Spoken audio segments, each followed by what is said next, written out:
సాక్షి, ఈనాడు, ఆంధ్రజ్యోతి అమ్ముడు పోయినాయి. Main stream మీడియాపై నిరుద్యోగుల ఆగ్రహం. 7 రోజులుగా ఆమరణ దీక్ష చేస్తున్నా చూపించడం లేదు, చనిపోయినా చూపించరా అని మండిపాటు. కుమారి ఆంటీ కోసం అందరూ వెళ్ళిండ్రు, నిరుద్యోగులను ఎందుకు చూపించరు? మీడియా ఉన్నది రేవంత్ రెడ్డి సర్కార్ కోసమేనా?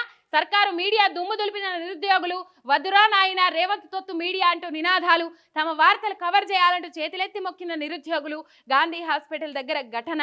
మీడియా అంటే ప్రజల పక్షాన ఉండాలి, పేదలు, నిరుద్యోగులు ఇలా అన్ని వర్గాల ప్రజల గొంతుకై నిలబడాలి. ప్రభుత్వాలు తప్పు చేస్తే ప్రశ్నించాలి, అప్పుడు ప్రజలు మీడియాకు అండగా నిలబడతారు. ఇక కానీ రాష్ట్రంలో పరిస్థితి పూర్తిగా భిన్నంగా కనబడతా ఉన్నది. మొత్తం మీద ప్రధాన మీడియాగా పేరున్న ఛానళ్లు, పేపర్లకు ప్రజల నుంచి తీవ్ర వ్యతిరేకత వస్తుంది. ప్రజల పక్షాన ఉండాల్సిన మీడియా సర్కారుకి అమ్ముడు పోయిందని నిరుద్యోగులు ఆరోపిస్తున్నారు. మొత్తం మీద ఈ పరిస్థితి.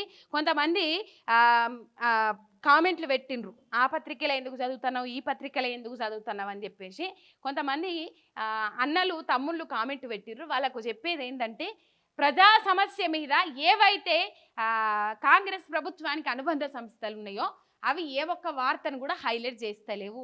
ఆ అంశాన్ని మనం చూస్తూ ఉన్నాం. ఆమరణ దీక్షకు దిగితే కనీసం నిరుద్యోగుల సమస్యల మీద ఏ ఒక్క అంశం వచ్చిన పాపాన ఓలే. ఇక ఆ వార్త చూస్తూ ఉన్నాం. గుండెల మీద తన్నుతున్న కాంగ్రెస్, రేవంత్ సర్కార్పై హరీష్ రావు ఆగ్రహం.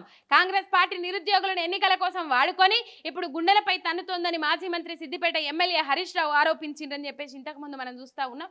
నిజంగా 6 గ్యారంటీల నుంచి మొదలుకొని రైతు declaration, youth declaration, job calendar ఇట్లాంటి కార్యక్రమాలన్నీ తీసుకుంటే అన్నిటిని అటకెక్కించింది ఈ కాంగ్రెస్ సర్కార్.